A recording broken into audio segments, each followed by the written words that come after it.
después de Cristo. Y antes de Cristo es para el olvido, no existe.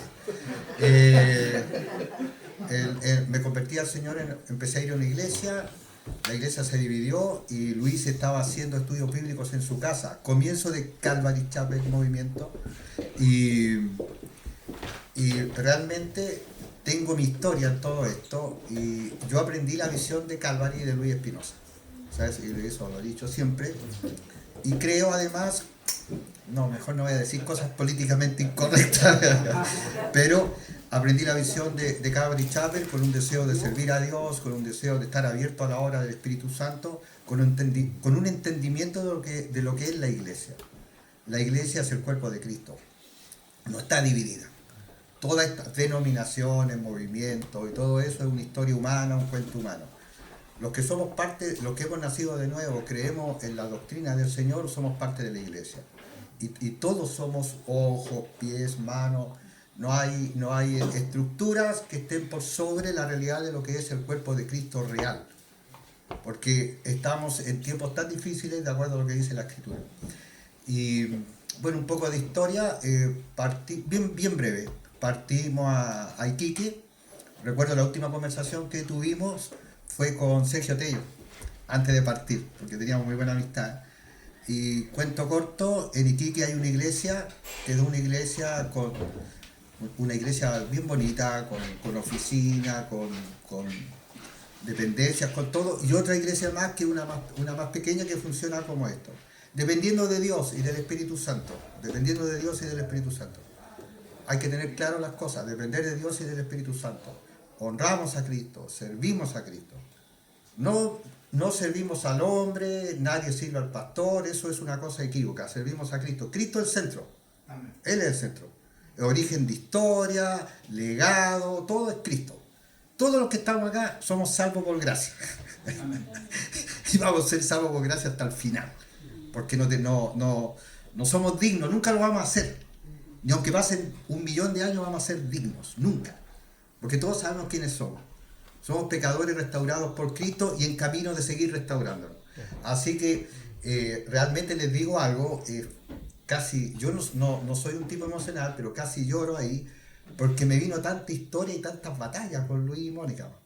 Si tuvimos toda una historia, después nos vinimos al centro, estando acá cuando recién llegábamos, y tantas cosas, o sea, de verdad, wow. Y también ver a hermanos queridos acá, como Carlito Savera, mi compadre allá, Maynor, Romeo Sarroqui, que fue como otro padre para mí también. Ver también, a ver quién más conocido, fue Manolo, rockstar de los 80, rockstar de los 80 con su ropa de cuero ahí bailando y predicando el evangelio. Todo eso fue, para mí, fue bastante emocionante, porque todos saben que esta es una historia también de gozo y alegría, pero también de dolor y sufrimiento. De dolor y sufrimiento, o sea, sin duda. Por eso que las personas que han creído en un falso evangelio se salen, porque nunca han creído en el verdadero Cristo. Esta es una historia de dolor y sufrimiento muchas veces, de cambios que de repente son cambios que uno nunca piensa que van a pasar, de situaciones, de traiciones, de cosas, y donde nos muestra, todo eso nos muestra algo increíble, que la gracia de Dios es inmensa, dijo. Por eso que nosotros no creemos en que solamente unos son llamados para ser salvos, porque nadie merece ser salvo nunca. Entonces me emocioné ahí un poco porque, bueno, es genial, para que estoy contento, o sea, el tiempo ha pasado por todos nosotros. Bueno, por ustedes, por mí no ha pasado, así que no tengo problema. Así que vamos a orar y de verdad que estoy muy, bueno, mi amigo Romeo también, estoy muy contento de estar acá, ver la fidelidad de ustedes, hay fidelidad acá, hay años de perseverar, de estar ahí, de que la vida del 20 se nos ha presentado mal por momentos, ¿cierto? Pero el Señor ha sido fiel siempre. Amén. Siempre fiel. Y eso es genial. Y también, de verdad, a Luis, bueno, él fue mi pastor, o sea, mi pastor y me enseñó la visión de que había, así que realmente emocionado. Vamos a orar y vamos a ir a lo que hemos enseñado hoy día. Padre, te damos muchas gracias y te doy tantas gracias de estar acá, Señor, de verdad, Señor, de verdad. Los seres humanos no somos agradecidos, Señor. Tendemos a olvidar. Olvidamos a quienes nos ayudan, olvidamos a quienes nos tienden la mano, Señor. Yo te quiero dar gracias, Señor, por este lugar, Señor, por la perseverancia, por el esfuerzo y también por el amor, Señor, que tú has dado sobre todos nosotros, Señor. Acá en este momento nos juntamos personas que estuvimos en conciertos de predicación y estuvimos en tantas cosas, siendo jóvenes, algunas veces un poco ingenuos, pero con un amor por el Señor. Y yo te doy tantas gracias, Señor, que mis hermanos están caminando en fe, Señor. Necesitamos de tu Espíritu Santo cada día, Señor. En el nombre de Jesús. Amén. Bueno, vamos a ir a Efesios, si pueden estar en el libro de Efesios, capítulo 4, versículo 16. Efesios 4, 16. Una de las cosas que les quería hoy día compartir es acerca de lo que es la iglesia en sí. La iglesia, Efesios y también Colosenses. Veamos Colosenses, si alguien puede verlo, si no yo lo leo. Colosenses 1:18 nos dice qué es lo que es la iglesia. Colosenses 1:18. Colosenses 1:18, el versículo que les voy a leer. Dice, y Él es la cabeza del cuerpo que es la iglesia, el que es el principio, el primogénito de entre los muertos, para que en todo tenga la preeminencia. También en el libro de Efesios, también habla acerca de eso, que Cristo es la cabeza de la iglesia y nosotros somos el cuerpo. ¿Por qué quiero comentar un poco acerca de esto? Pues la iglesia ha tenido toda una historia. Comienza con los apóstoles, son hombres diferentes que el Señor llamó. Hay diferentes en todo aspecto, económico, porque de repente cuando comenzó toda esta cosa de la justicia social, se trató de decir que la iglesia era solamente para gente pobre o que no tenía educación, lo que es un error. Es para gente pobre y que no tiene educación, para gente pobre que tiene educación, para gente que tiene plata y no tiene educación, tiene de todo. Está abierta, porque así siempre lo diseñó el Señor. Cuando el Señor intervino en la historia, de acuerdo a todas las profecías del Antiguo Testamento, piensen en una cosa interesante, que había un status quo religioso. Estaban los saduceos, estaban los fariseos, los maestros de la ley, los escribas, pero también habían grupos como los esenios, y fue un momento, una coyuntura de lo que era la espiritualidad. Los dioses romanos y griegos ya estaban decayendo, no tenían credibilidad. Poncio Pilato era un cínico, no creía en los dioses romanos, no creía que existía verdad. ¿Recuerdan cuando le dice al Señor que él tiene en su mano el poder de que viva o muera? Y el Señor le dice, no hay autoridad que no te haya sido delegada del cielo. Y después en algún momento Jesús le dice que es la verdad. Y yo soy la verdad. Y Poncio Pilato le dice, ¿qué es verdad? ¿Qué es verdad? ¿Existe alguna verdad? ¿Hay algún absoluto? ¿Hay algo que realmente nos pueda decir, existe una verdad en un mundo como el que vivimos, relativo, un mundo ideologizado? ¿Existe una verdad real? Sí existe, y es Cristo. Comienza la iglesia, interviene el Señor, y una cosa que me llama la atención, y por qué voy a hacer esta unión con los últimos días. ¿Qué dice la Escritura de los últimos días? Que habrán doctrinas de demonios, espíritus engañadores, que la iglesia se va a ir apartando, que va a haber menos amor. Dice que hay como una decadencia en este ciclo de la iglesia. Y cuando nosotros vemos eso, y el Señor llama a sus discípulos, que son los apóstoles, fíjense algo interesante, no llamó a nadie de alguna escuela teológica de la época, a nadie. Ahora, ¿son buenas las escuelas teológicas? Sí, cuando están al servicio de Cristo, cuando el centro es Cristo. Cuando la escuela teológica, el centro es la persona o la institución, entonces no es buena. Llamó el Señor a estos hombres comunes, simples, sin un trasfondo de religiosidad muy que tuvieran, porque todos tenían un concepto de religiosidad, pero no eran tipos no llamó ningún fariseo, no llamó ningún maestro de la ley. Y cuando comienza la iglesia, empiezan en el libro de los Hechos, con la venida del Espíritu Santo, del cual creemos que sigue vivo y activo. Porque la teología actual está diciendo que el Espíritu Santo no está vivo y activo. Está diciendo que el Espíritu Santo no obra sobrenaturalmente. Yo fui bautizado en el Espíritu Santo y, perdón, voy a usar una palabra antigua, concuática. Así que nadie me va a decir a mí que el Espíritu Santo no interviene con poder en tu vida. Todavía hablo en lengua cuando estoy en mi casa y todo.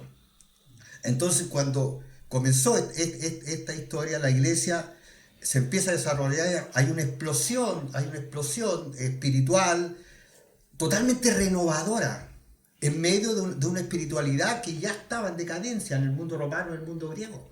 No creían en los dioses, ya no creían en los dioses, pero seguían haciendo sus cosas. Y cuando comienza esto y empieza este despertar de la iglesia, fíjense otra cosa, nunca fue tampoco una iglesia perfecta. Porque de repente nosotros escuchamos y decimos cosas como, no, me gustaría ser de la iglesia de los apóstoles, esa iglesia donde había problemas, habían conflictos, hubo pecado, pero a la vez Dios hizo una obra. Entonces nosotros vemos ahí, después vemos las 7 cartas que se le da a Juan de la iglesia del Apocalipsis. Mira, en esas 7 cartas tú vas a encontrar algunas cartas que el Señor Jesucristo, algunos les dice que tienen problemas, pero que pueden corregir. A una iglesia, a la Filadelfia, le dice, es una buena iglesia, ustedes están bien, pero unos estaban totalmente fuera de la fe. Y estaban totalmente autoengañados. ¿Cuál era esa iglesia? ¿Quién se acuerda? La Odisea. Totalmente autoengañados. Y mira por qué estaban autoengañados. Porque dice que ellos se creían ricos. Creían que tenían todo. Creían que ellos tenían, en la Odisea vendían un colirio que era muy caro y que dicen que ayudaba a la vista. Entonces ellos eran... Mira, qué interesante. La Odisea... La iglesia de la Odisea de esa época, estamos hablando más o menos en el año 90 antes de Cristo, después de Cristo, disculpa, esa iglesia era la primera iglesia que pudo tener edificios o templos, porque eran adinerados. Las demás se juntaban afuera de los ríos, arrendaban un lugar, como Pablo cuando arrendó en una escuela de filosofía, en una casa, pero la iglesia de la Odisea era adinerada, era influyente y respetada en la sociedad. Y ellos decían, nosotros somos ricos. ¿Pero qué dice Jesucristo acerca de ellos? Ustedes son pobres, ciegos, miserables y desnudos. ¡Wow! 2 conceptos están ahí. ¿Por qué están estas 7 iglesias en esa época? Y claramente apuntan a algunas cosas del futuro, porque es el libro de Apocalipsis. Pero ¿saben por qué? Porque nosotros podemos ser una iglesia como la de Filadelfia, podemos ser una iglesia que tiene que corregir algunas cosas, como la de Tiatira, como la de Efesios, o podemos también ser una iglesia como la de la Odisea. Pero también cada uno de nosotros podemos ser como alguien de Filadelfia, como alguien de la Odisea o como alguien de Tiatira. La iglesia siempre ha sido así. La iglesia es santa y es pura. Pero muchas veces los hombres nos salimos de la línea. Después esto avanzó y bajo la persecución romana que fue de siglos. ¿Han pensado ustedes lo que significa vivir? O sea, nacer y vivir bajo persecución, que tú tengas tus hijos de pequeños escondidos, porque los romanos te van a matar, que crezcan escondidos y que mueran escondidos porque los romanos los van a matar por su fe. ¿Han pensado en eso? Nacer, vivir y morir bajo persecución. Entonces cuando nosotros vimos esa historia, decimos, wow, entonces mi sufrimiento, mi dolor, mi historia, es la historia de todo cristiano. No es una historia, lo que nosotros tendemos a pensar cuando recién nos convertimos, que en algún momento todo va a ser felicidad, maravilla, todo color de rosa, y en algunos momentos es así. A todos nos ha pasado que todo sale bien y uno dice, Señor, te doy gracias por todo, es maravilloso. Y algunas veces pasa que al otro día te llama una llamada o algo y, oh, ¿qué pasó acá? Pero eso es así. Entonces, la iglesia fue perseguida y en el año 400 después de Cristo, Constantino hace de la religión, aunque no es religión, del cristianismo la religión oficial de Roma. Ahora, una pregunta para ustedes, cada uno tiene su contestación.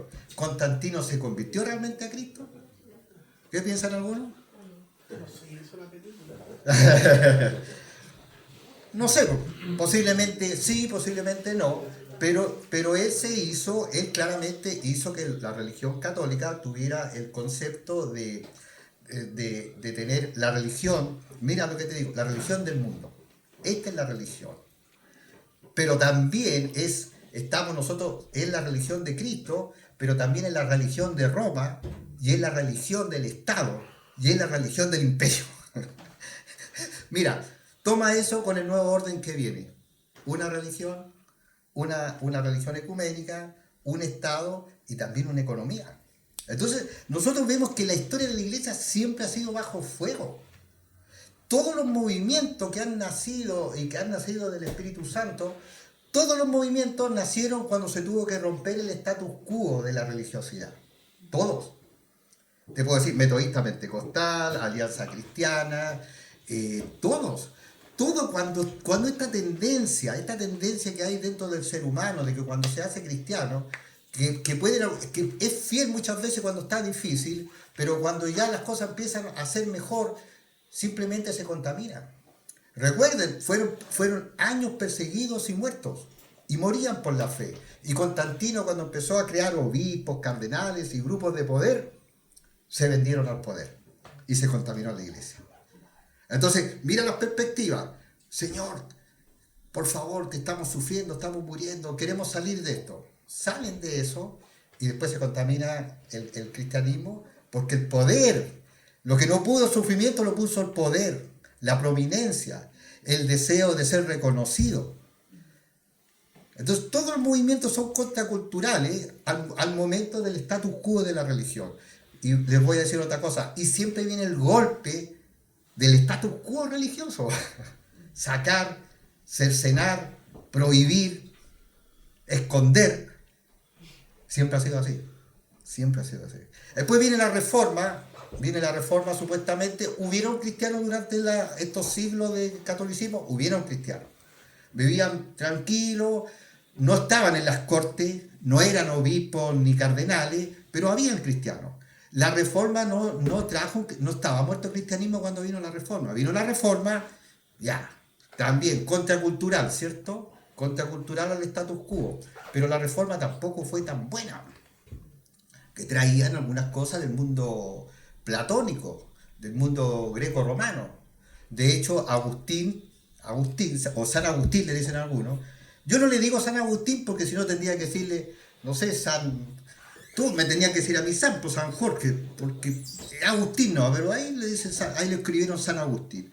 Agustín trajo toda la cuestión del determinismo griego, lo metió dentro del mundo católico. Dentro del mundo católico la gente no tenía idea de nada porque se prohibió que la gente leyera la Biblia y solamente se leía en latín. Pero no todos los curas sabían latín, habían curas que no aprendieron nunca latín. Entonces era un grupo, una élite, que controlaba, que dictaminaba, que mataba. La Inquisición, ¿cierto? Y no solamente mataba a cristianos, mataba a judíos, mataba a cualquier persona que no pensara de acuerdo al concepto. Entonces viene la reforma y hace algo muy bueno, que es llevar la Biblia a los idiomas normales. Pero con la reforma no se separaron tanto de lo que era el catolicismo. Entre medio vino esta cuestión del salvo siempre salvo, que es docetismo y toda esa cosa que viene del mundo platónico y del mundo romano, y vieron varias prácticas litúrgicas y conceptos. Y mira lo que pasó después. Esta reforma empezó a tener influencia en Europa, y los reyes que querían salirse del yugo de Roma se hicieron reformados y protestantes. Y ahí tenemos a Lutero, a Calvino, a Zwinglio, a Melanchthon, que eran personas que conocieron a Cristo, pero que eran personas como nosotros, en todos, incluso algunos podríamos incluso dudar de ciertas cosas, porque cuando nosotros queremos mantener la imagen de la iglesia como algo que es perfecto y donde solamente los buenos van, porque hay cristianos que piensan que su grupo es el mejor y cuidan por todos los medios la apariencia y la reputación. O sea, y al que cae lo marginan, pero no tenemos. E incluso no hablen de esto porque tenemos que cuidar la imagen. Pero fíjate lo que pasó, por ejemplo, la realidad. Y esto es realidad. Lutero. Lutero es un héroe, sí, en cierto sentido, pero Lutero era antisemita. Él promovió la matanza de campesinos y de judíos. Calvino es el experimento Ginebra. Calvino es como algo como teocracia. En Ginebra él creó un estado supuestamente cristiano. Loco, si alguien se quedaba dormido acá si yo soy Calvino o calvinista y tú te quedas dormido, a latigazo con los que se dormían. No se podían hacer chistes. Por eso que Calvino tiene esa cara tan seria. O sea, yo estaría afuera, pero ya, fuera. Estaba prohibido reírse. Prohibido reírse. Todo estaba pero reglamentado y mataron y quemaron a varios curas. Pero ¿qué nos enseñan a nosotros? Cuando la estructura tiene el poder, también ideológica, social y cultural, ¿qué nos enseñan a nosotros? No, fueron perfectos. Yo recuerdo recién convertido, no venía al mundo cristiano, y yo mismo repetí cosas que después nunca no las analicé por mí mismo y por medio de la palabra y el Espíritu Santo. Por ejemplo, decían que hoy la iglesia, ¿por qué está tan mal la iglesia ahora si en el tiempo de la Reforma pensaban diferente pero igual se respetaban? ¡Mentira! No se respetaban, se odiaban algunos. Cuando murió uno de ellos, otro dijo, menos mal que murió ese perro. Ahora, ¿descalifica lo que Dios hizo con ellos? No. Y alguien podría decir, oye, pero hicieron esas cosas, pero es por gracia.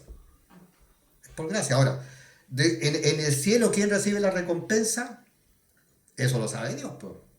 Y si estos vivos del evangelicalismo, de todo esto, y si llegamos al cielo y ninguno de ellos recibe recompensa, y si alguno de ellos no está en el cielo, ¿quién sabe? Dios ve el corazón. Dios conoce el corazón. ¿Saben que hay personas que hacen labores tremendas? Hay personas, por ejemplo, que están por ahí, por Tailandia, por esos lados, por el mundo árabe, donde cristianos que rescatan niñitas que la usan para el comercio sexual. La rescatan y la llevan a hogares de cristianos. Y si lo pillan, los matan. Hay personas que están en la selva, hay personas que están en la misma ciudad, que hacen labor anónima. Pero Dios sabe quiénes son. Entonces, cuando vemos nosotros esta estructura de la iglesia, nosotros entendemos algo. El cristianismo verdadero, basado en la Biblia, en Jesucristo, en el poder del Espíritu Santo, siempre ha estado vivo. Pero va paralelo a toda esta estructura.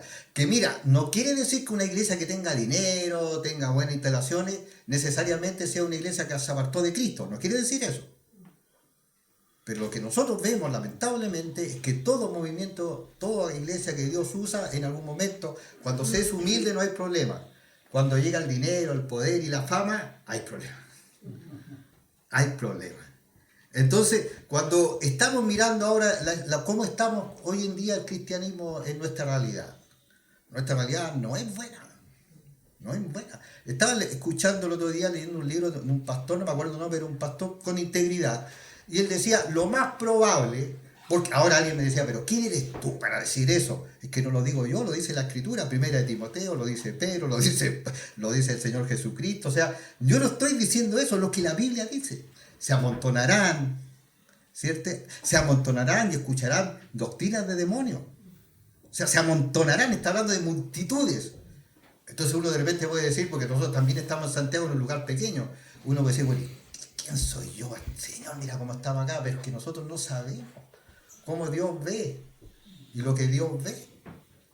Entonces cuando nosotros vemos esto, y mucha gente está decepcionada de la iglesia y todo, pero está decepcionada de formas de la iglesia, porque la iglesia en sí sigue siendo santa. La cabeza es Cristo. Nosotros somos manos, ojos. Mira, la unidad del cristianismo, porque de repente se dicen cosas como tenemos que estar unidos. Yo no entiendo eso, ¿a qué se refiere? Porque ¿quiénes lo promueven? ¿Pero qué es unidad? ¿Unidad realmente es uniformidad? ¿Realmente Dios quiere uniformidad? ¿Todos como clones, todos como testigos de Jehová? con sus bolsitos todavía. ¿Usan los testigos de el bolsito? Sí, todavía. Pero el mismo de esa época, el mismo modelo. ¿Te acuerdas que llegaban a tu casa, golpeaban? El papá con el bolsito y el niño así, vestido igual y también con un bolsito. Unidad nunca ha sido uniformidad. El que comenzó el movimiento de Calvary Chapel en los 60, le voy a decir algunas cosillas. Primero, fue tremendamente contracultural al status quo de la religión de la época. Porque nunca habían visto hippies. Nosotros era un hippie, hasta algunos, un hippie nomás. Pero ahora, ¿qué vemos? Nosotros vemos de todo. ¿Cierto? Y estaban acostumbrados, pero no habían visto hippies. Entonces, cuando empezó esta obra del Espíritu Santo, nuevamente, ¿de quién fue la obra? ¿De Chuck? No fue de Chuck. Fue del Espíritu Santo. Y fue una época que Dios usó a muchas personas, Guille Ávila, en Europa, todo. Fue un mover del Espíritu Santo y el que estaba atento se embarcó. Pero ningún hombre es el que hace el que empieza la obra, porque la obra la hace el Espíritu Santo, no los hombres. Entonces, cuando Chuck empezó a hacer esta obra del Espíritu Santo, fue muy contracultural a la iglesia. Por ejemplo, algunos decían que los hippies no se podían convertir. Hoy en día yo he hablado con hermanos que dicen que un travesti no se puede convertir. ¿Creen ustedes eso? De ninguna manera. De ninguna manera. Todo lo contrario. Imagínense que Dios se le ocurre en el cielo decir, ¿sabes qué? Voy a romper los esquemas y los paradigmas. Voy a hacer una obra con puros travestis convertidos. ¡Wow! Rompe los esquemas, rompe los paradigmas, hasta nosotros mismos a lo mejor por dentro. Oh, pero es que Dios no es así. Si Dios nos ve como pecadores que necesitamos arrepentirnos. Entonces algunos decían, los hippies no se pueden convertir. Ya, se convirtieron. Ya. Pero esos eternos críticos, esos eternos legalistas, yo digo el legalismo es el lugar malo donde uno debe estar. Porque el legalismo, Dios te va a confrontar con tu legalismo. Porque si tú dices que eres así, tú tienes que estar a la altura de tu legalismo. ¿Se dan cuenta? Entonces se empezaron a convertir. ¿Y qué pasó? Que algunos decían, bien, ¿y cuándo se van a cambiar de ropa? ¿Cuándo se van a cortar el pelo? ¿Cuándo se van a poner corbata? El hombre, mira, y esto lo decía Chuck también, siempre cuando empieza una obra en el espíritu, lamentablemente el hombre la quiere perfeccionar desde su perspectiva y la echa a perder. Y la echa a perder. Por eso que está en el sentido espiritual de lo que Dios quiere. Porque nosotros no podemos perfeccionar la obra de Dios. Es como cuando nosotros nos metemos mucho en la vida de otro hermano porque creemos que se la vamos a guiar mejor. Y después yo caigo y el hermano... No, esto se trata de Jesucristo, la obra del Espíritu Santo. Entonces cuando nosotros vemos esa perspectiva en la cual estamos, y la cual estamos viendo que están cayendo todas las grandes organizaciones, ¿no? Ya han visto lo que está pasando en el mundo reformado, en el mundo pentecostal, en el mundo de allá. Hablaba con alguien de una organización que tiene dinero acá en Chile y me decía que salió una vez, estaban pidiendo pastores, ofreciendo dinero a cualquiera porque no tienen pastores. O sea, realmente tú vas a llegar a un punto que tenía una organización con dinero, con infraestructura y que de repente diga, se necesita un pastor para... Dijo, cuando nosotros entendemos que Dios es omnisciente, que Dios es perfecto, que Dios es puro y que la obra es de Él, no nuestra, no es mía. Un verdadero pastor no atrae a la gente a sí mismo. Un pastor lleva a la gente al Señor. Una iglesia viva no se siente autosuficiente. Se siente que siempre necesita de Dios. Cuando hay un liderazgo que está bailando alrededor de una organización o de un líder todo el tiempo y está dispuesto a bailar siempre, aunque sabes que si vas a bailar vas a ir en contra de lo que la Biblia enseña, entonces estás fuera del plan de Dios. El plan de Dios significa esto, muchas veces en medio de tremenda oposición, pero a la vez en medio de tremenda comunión. Porque somos muchos los cristianos. A lo mejor grupos pequeños, a lo mejor grupos grandes, pero estamos ahí. Entonces cuando nosotros vemos este concepto de que Cristo es la cabeza Y el cuerpo en la iglesia hablamos de pentecostales, calvinistas, no extremos calvinistas, tampoco extremos neopentecostales, porque hay otra cosa que nosotros podemos ver en esta locura humana, en que el balance es lo que falta. Por un lado tienes una teología extrema, donde todo es intelectual, ni siquiera hablan del Espíritu Santo. En sus credos no está el Espíritu Santo. Por otro lado tienes estos soñadores y profetas que van al cielo, que Dios... Hay uno que vi la otra vez, que Dios lo llevó al infierno y encontró a Michael Jackson. Sí, pero ¿sabes cuál era el castigo de Michael Jackson? Los demonios lo hacían bailar eternamente ese paso que hacía él. Entonces ya no daba más, imagínate, millones de años bailando. Esto es así. Teología y doctrina, sí. ¿Pero de dónde? ¿De una escuela teológica? ¿De una universidad teológica?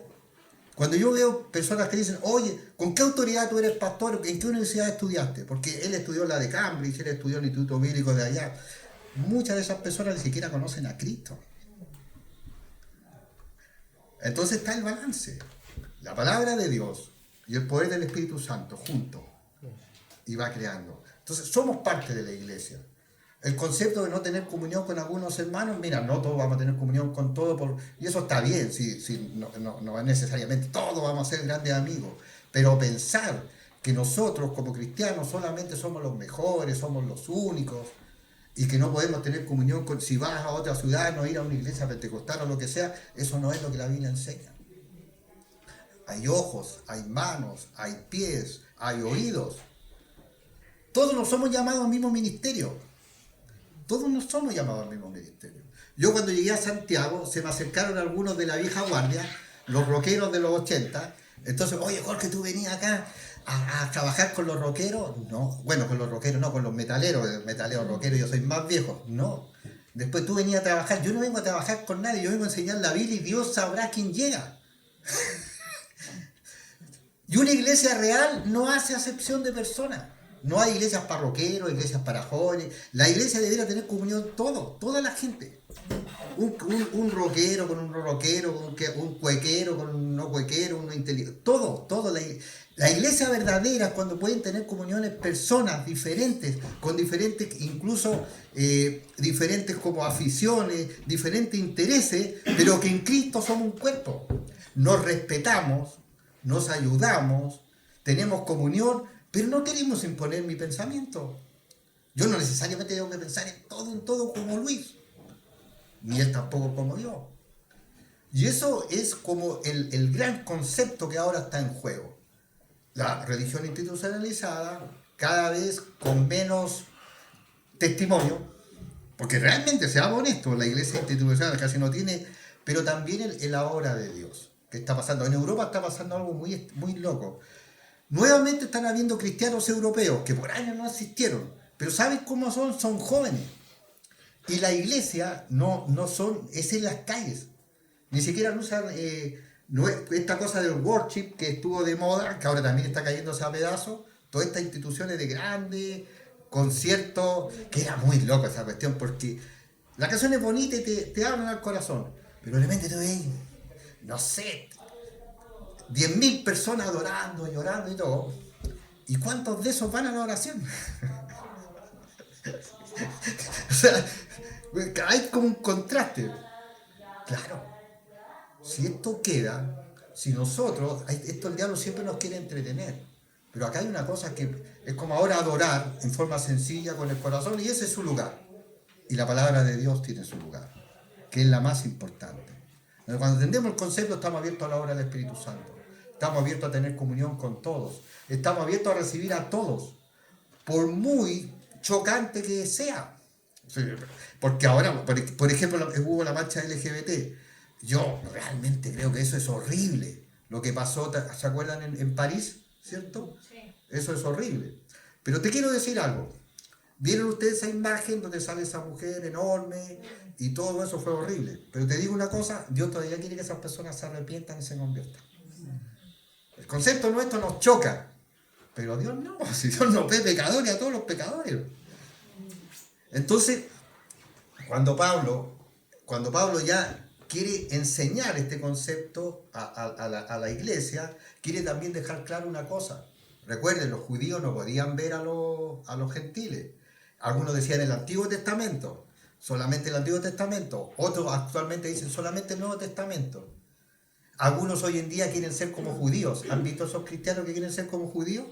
Que tocan unas trompetas, se ponen velos.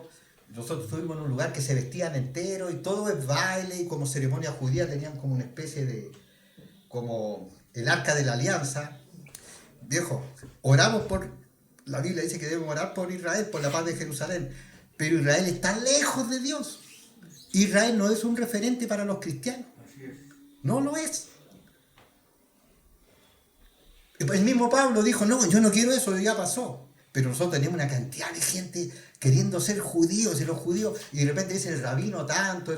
Si el rabino está fuera de onda, no tiene idea, está equivocado, no tiene el Espíritu Santo, no conoce a Dios. Y otros dicen, mira, los cristianos tenemos que desechar a Israel, porque cuando Israel rechazó a Cristo, entonces Dios lo sacó de su plan. Tampoco es así. Israel sigue siendo Israel. Hay una cantidad enorme de profecías que vienen, ¿cierto? ¿Cuál es el centro de esa profecía? Israel. Mira, 1948, Israel vuelve a su territorio. ¿Cuál es el centro del meollo de todo lo que está pasando en el mundo en la actualidad? El Medio Oriente y Israel. Entonces, ¿cómo tú puedes negar que Israel está fuera del plan de Dios y que Dios desechó a Israel si el centro de la noticia en la actualidad es Israel? Entonces, ¿por qué pasan esas cosas? Por la ausencia de esto. La ausencia de Biblia y el estudio de la Biblia. O son puros profetas y soñadores o teólogos que los teólogos que además entre ellos mismos se atacan. Y Pablo quería dejar claro eso. ¿Se acuerdan lo que dijo Pablo? De dos pueblos hizo uno, pero también quería dar a entender lo que significaba. Entonces, capítulo 4, versículo 9, dice que fue el Señor mismo que constituyó que dio los dones de liderazgo para la iglesia. Dice el versículo 9, y eso de que subió, ¿qué es? Sino que también había descendido primero a las partes más bajas de la tierra. El que descendió es el mismo que también subió por encima de todos los cielos para llenarlo todo. Y él mismo, ¿quién es el que da los dones de autoridad en la iglesia? Lo da Jesucristo. Lo da Jesucristo. Cuando tú escuchas cosas, yo sé de un hermano, que estuve conversando con un hermano, que lleva como 20 años encargado de un grupo de cristianos en un barrio, con alta lucha y todo, 20 años fiel ahí, pero no puede ser pastor, porque no tiene los 6 años que le pide el instituto para ser pastor. Él está encargado de la iglesia, él es el pastor, pero no tiene el título. Entonces, ¿quién es el que da la autoridad? O sea, realmente ¿es bueno estudiar en un instituto? Claro que sí. O elegirse en cuál. Pero no te da la autoridad en el instituto. La autoridad espiritual te la da Dios. A ti te pueden nombrar pastor o director de algo y ponerte en algo, una organización. Pero si no es el Espíritu Santo, no es Dios quien te puso ahí, va a ser un fracaso. No es así. La autoridad la da Dios. Y cuando Dios da la autoridad, se nota. Se sostiene. Es como dejar a un maestro como pastor. Un maestro no puede ser pastor, sino es como dice ahí, pastor y maestro. Porque el que alguien enseñe bien la Biblia y la conozca no necesariamente significa ser pastor. Pastor significa que hay congregación. ¿No? Luis es un pastor, yo soy un pastor también. Yo en un principio no creía eso, porque yo ayudé a Luis bastante en los primeros años. Pero yo creí que siempre iba a ser ayudante, siempre. Y lo acepté. Pero después me dijo, no, quiero que seas pastor. Entonces dice que es Cristo quien te da la autoridad. Ahora miremos así. ¿Cuánta autoridad en la iglesia, de iglesias grandes, de iglesias chicas, solamente están hechos e impuestos por la autoridad humana? Hay una diferencia, ¿cierto?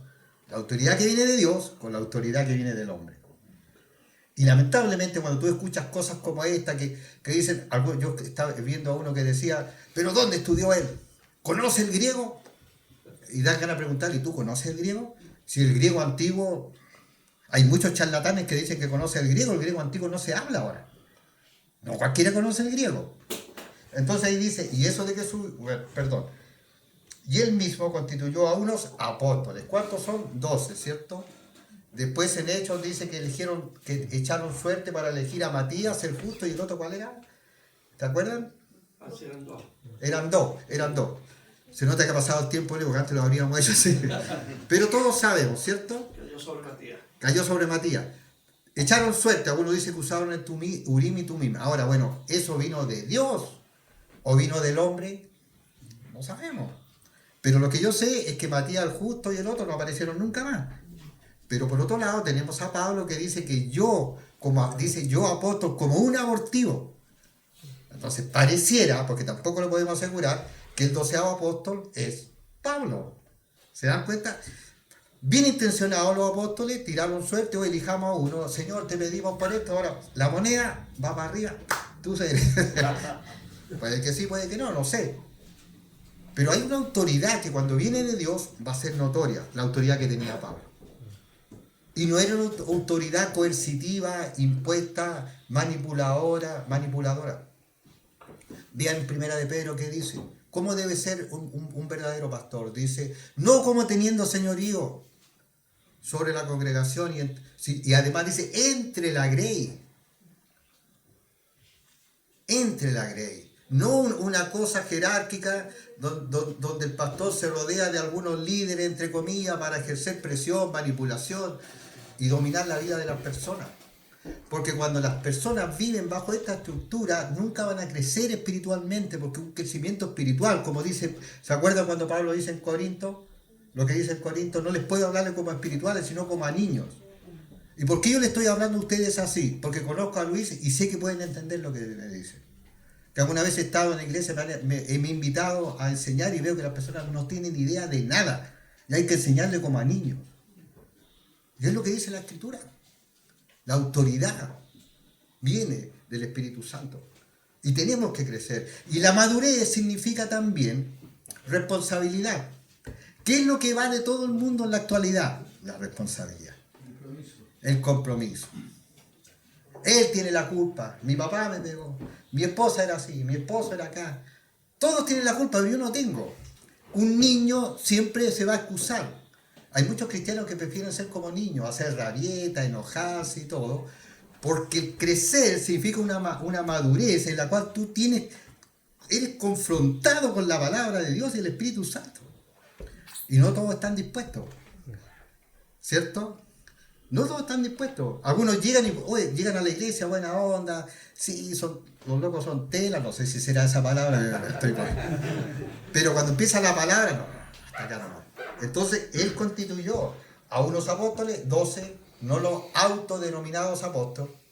No sé, ahora salió el famoso apóstol Billy Bunster de acá de Chile. ¿Lo conocen algunos? ¿Han escuchado hablar de él? Cuadrimensión de Dios. Una herejía, pero brutal. Y tiene una iglesia enorme. Un amigo, Julio Garrido, fue a un funeral y me dice, Jorge, tiene un edificio todo moderno, todo funciona, cualquier dinero. Él cree que Dios no es trino, es cuadridimensional. Una herejía, viejo. Dicen que el Padre, el Hijo y el Espíritu Santo son atributos de Dios y que el Elión está sobre ellos y que está... Una locura. Una locura. Entonces, cuando dice ahí apóstoles, son esos 12. A otros profetas. Cuando se escribió la Escritura, era el don de profecía, porque se hablaba. Y estaban en los papiros y en los rollos, entonces se hablaba, la palabra era profecía. Todo esto que nosotros leemos en el Nuevo Testamento es profecía, porque se hablaba. Y después se escribió. Y también el don de profecía es para nosotros dentro de lo que es la congregación. O sea, alguien puede hablar orando, puede dar un don de ciencia, de profecía. Dios te puede revelar ciertas cosas, pero no nuevas revelaciones.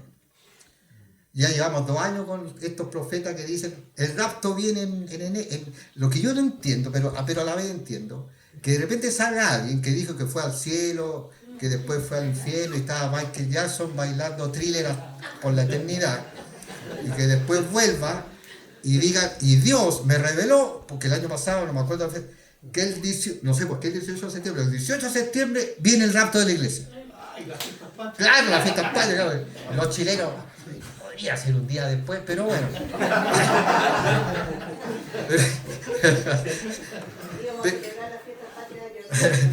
Pero lo más loco de todo esto es que pasa esa fecha, o 20, pasa la fecha, no vino. Y ellos tienen miles de seguidores, miles, a eso te estoy diciendo. ¿Y tú crees que eso baja? ¿Tú crees que la gente que lo deja de seguir?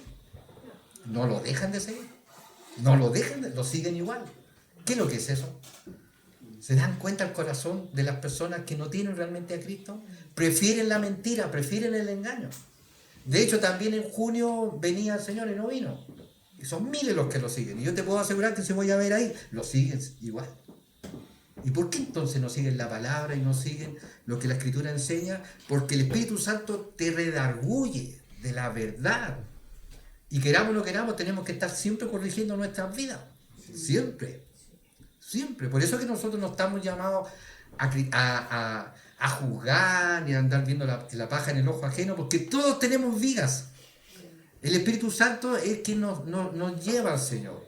Claramente hay veces que hay que intervenir como yo recuerdo una vez escuchar a Mike McIntosh que le preguntaron acerca de la disciplina que había que haber en la iglesia. Y dijo, bueno, ¿cómo para ti es la disciplina? Dijo, bueno, para mí la disciplina en realidad es de Dios, pero para mí la disciplina es que si hay un lobo en medio de la congregación hay que sacarlo. Eso es toda la disciplina de Él. No andar metiéndose en la vida de todo y corrigiendo. A su tiempo Dios ordena las cosas. Y me gustó eso. Un lobo es peligroso porque la Biblia dice que es peligroso. Pero los demás, en el camino de ser restaurado completamente. Entonces tenemos a los apóstoles, a los profetas y a otros evangelistas. Algunos como Gigi Ávila, ¿cierto? Hoy yo hablo de Gigi Ávila porque un tiempo lo atacaron harto.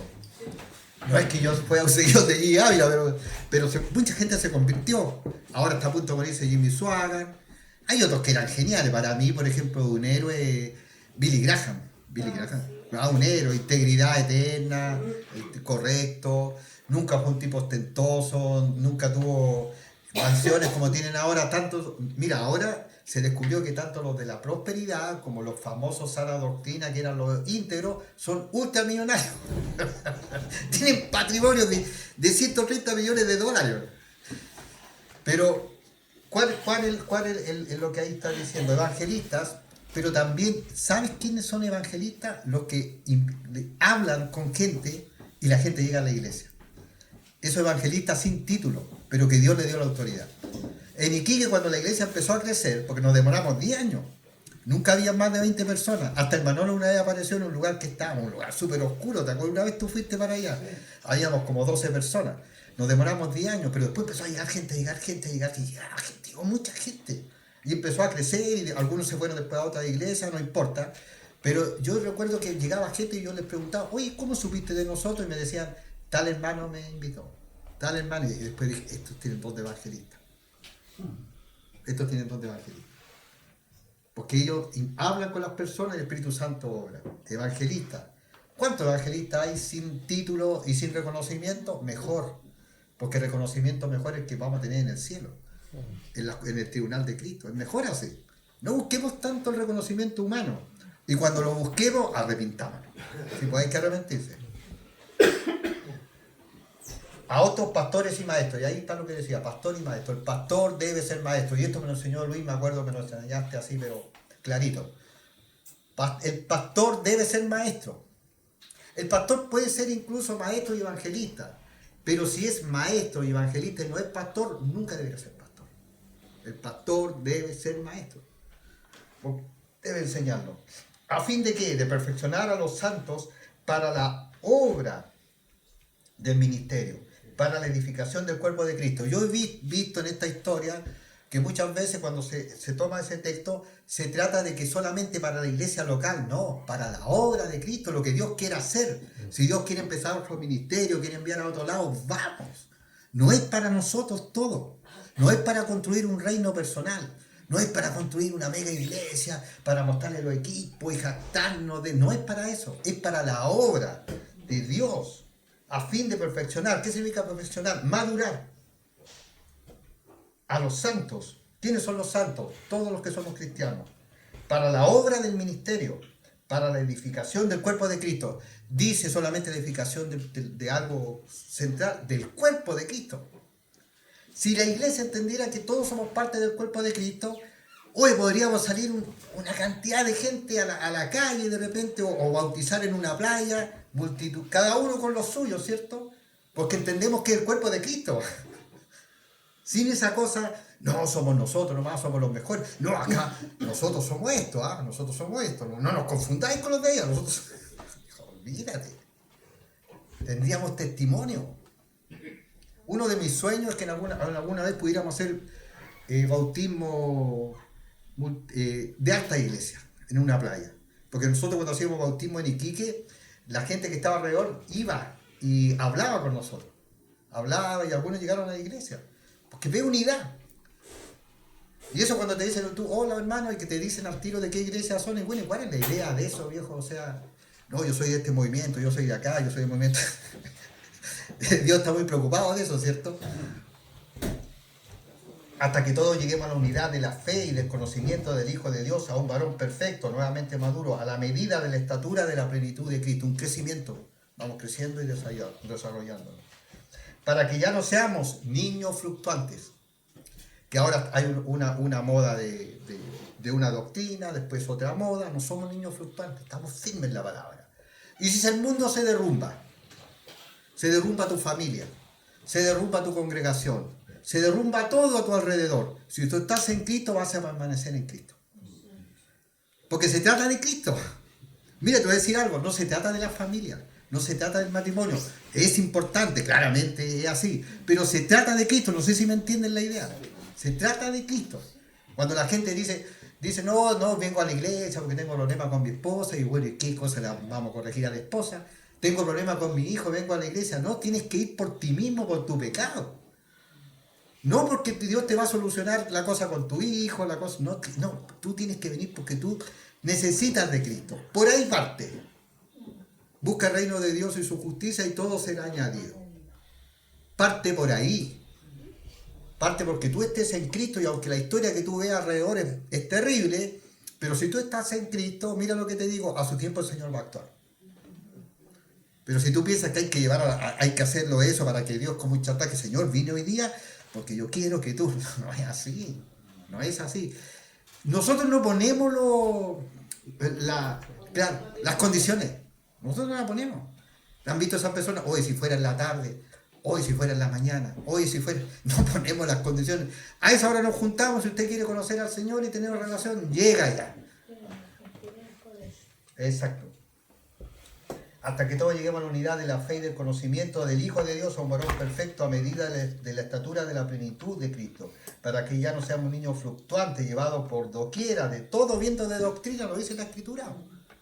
Lo dice la Escritura, que van a haber vientos de doctrina. Ya en esa época habían docetismo, gnosticismo, ocultismo, ya había. Y algunos habían sido engañados.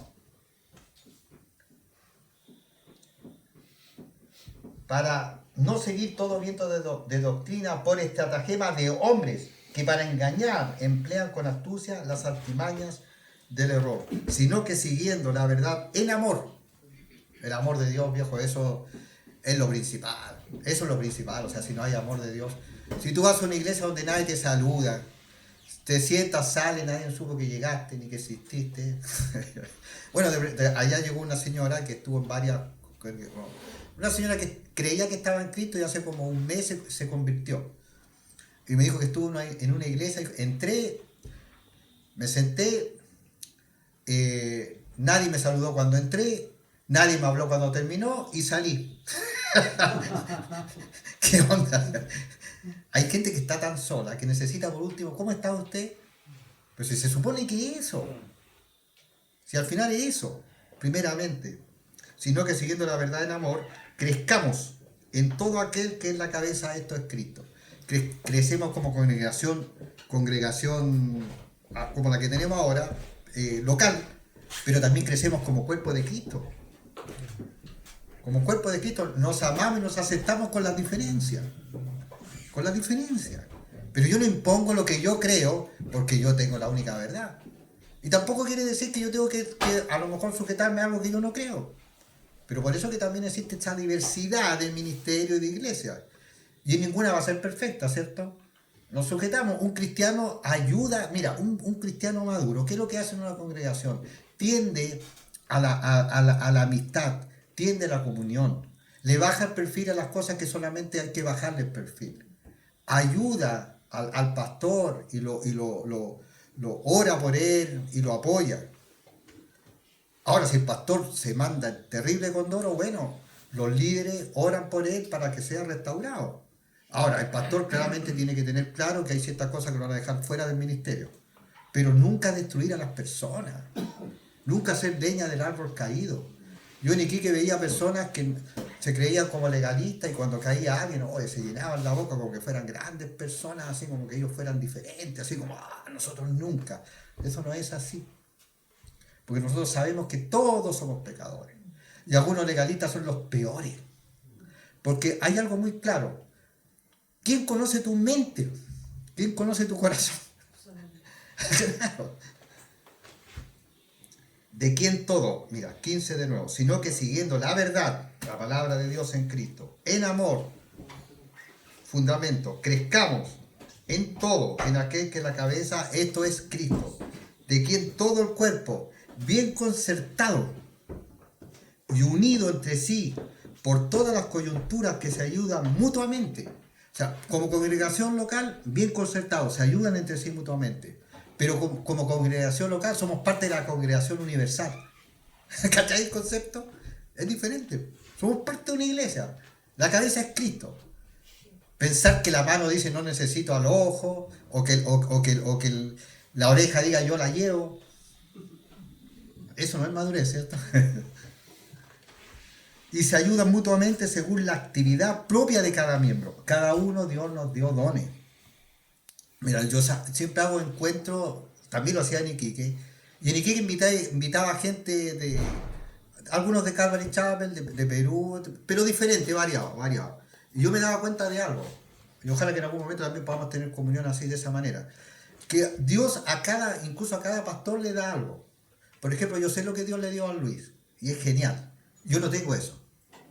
Pero yo estoy claro que algunas cosas que yo tengo, Luis no la tiene. Pero otro pastor, o sea, si nosotros pensamos que todos tenemos que ser igual, no entendemos. Pero si hacemos una conferencia y hay 5 pastores que van a enseñar, o 5 líderes, cada cual aporta lo suyo para el cuerpo. Ninguno es independiente ni autosuficiente. Y ese es el gran error cuando creemos que mi lugar nomás es el único. Hablámonos lo que Dios quiere hacer. Yo te digo, pasé 2 años terribles después que me vine de Iquique, pero terribles, ni siquiera. Pero yo ahora pasé por ese valle, pero yo ahora le doy gracias a Dios todos los días por haber pasado por ese valle. Porque me despertó a ciertas cosas que siempre creí, me despertó a ciertas cosas y dije, no, Señor, me voy a afirmar en ti. Lo que tu palabra dice. Lo que tu palabra dice. Y me abrió una expectativa y he conocido gente increíble, pastor increíble. Conocí en una conferencia en Trujillo que hice me dijeron que hicieron una cosa para los jóvenes, un taller. Hice el taller y después me vinieron a buscar en la noche surfista y rockero de Perú. Y me llevaron loco a un lugar y enseñé la palabra y todo. Y entre medio estaba un momento orando y después yo veo una persona bien sencilla, ¿sí? Era como de alguna tribu indígena.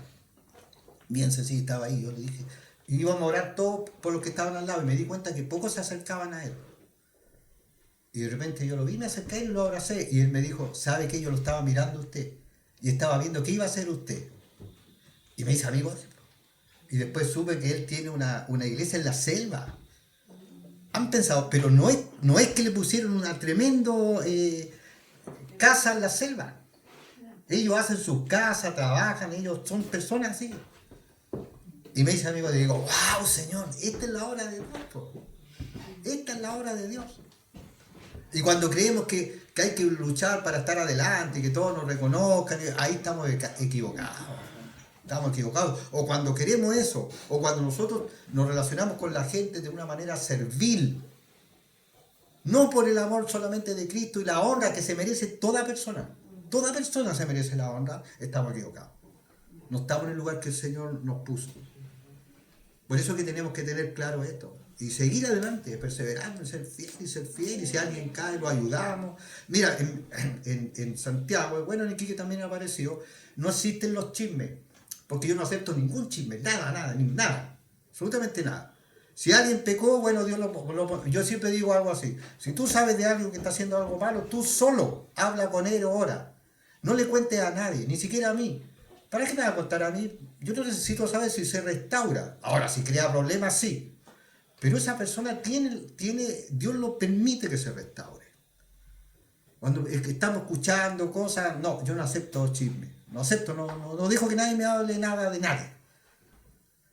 Y eso crea una comunión madura del amor de Dios. Unido por entre sí por las coyunturas que se ayudan mutuamente, siempre ayuda, siempre ayuda. Yo siempre estoy pidiendo ayuda y que oren por mí. Y Dios siempre ha puesto gente buena a mi lado, que cosas que yo realmente soy un... Esto que estaba haciendo Luis, ustedes lo vieron como lo estaba haciendo, yo capaz que esto se hubiera caído al suelo, horriblemente, nunca he manejado esto, nunca he manejado un equipo de sonido. Pues yo me acuerdo que algunos pastores manejaban todo, el sonido, y que querían esto, yo no tengo idea de eso. Pero Dios pone gente que maneja eso. Hay gente que está encargada de los niños, pero Él es el líder. Yo no le estoy imponiendo cosas. No lo impongo porque Dios tiene un plan para ese líder y que sea una cosa aprendida del Espíritu Santo es porque Dios va a tratar con él. Yo no puedo tener la idea de todas las cosas. Yo a lo mejor le apunta algo, pero otras cosas necesito a alguien que le apunte. Y lo dejo que lo haga. Porque si yo le digo a alguien, tú vas a ser encargado de los jóvenes, y me voy a meter al estudio, voy a estar interrumpiendo, o lo voy a estar llamando, entonces yo no delegué. Delegar es descansar en que Dios lo va a hacer. Y si la persona está bien enseñada, va a ser responsable, y yo lo he visto. Y de repente tienen ideas geniales, que a uno nunca se le hubieran ocurrido. Pero si tiene una idea genial, y yo considero me va a hacer sombra, digo, no, mejor voy a cambiar de líder de jóvenes. Parece, eso nunca pasa, ¿cierto?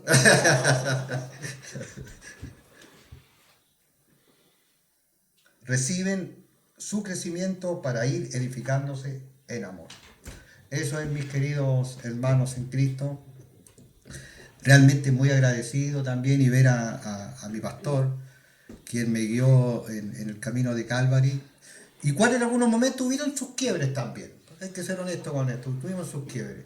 Pero eso es que es el cristianismo, que el quiebre no termine de una manera en que no sea que nos volvamos a unir y estar en la misma.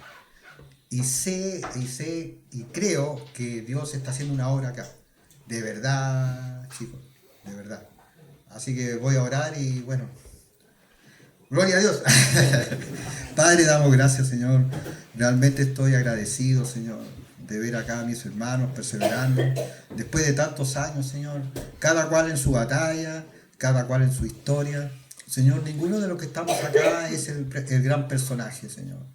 Pero también sé que a todos de alguna manera nos usa, Señor. Yo te ruego por las luchas personales de acá, de quienes están luchando con cosas duras, de quienes tienen que tomar alguna decisión para ponerse en línea contigo, de aquellos que la están pasando mal con alguna enfermedad, de aquellos que a lo mejor tienen un hijo, una hija, un nieto, Señor. Todas las circunstancias, aquellos que luchan con la depresión, quizás con la pornografía, Señor. Señor, yo te ruego que tú tengas misericordia de todos nosotros, Señor. Que tú nos ayudes a seguir perseverando en estos últimos días, Señor. Que nunca le cerremos la puerta a nadie.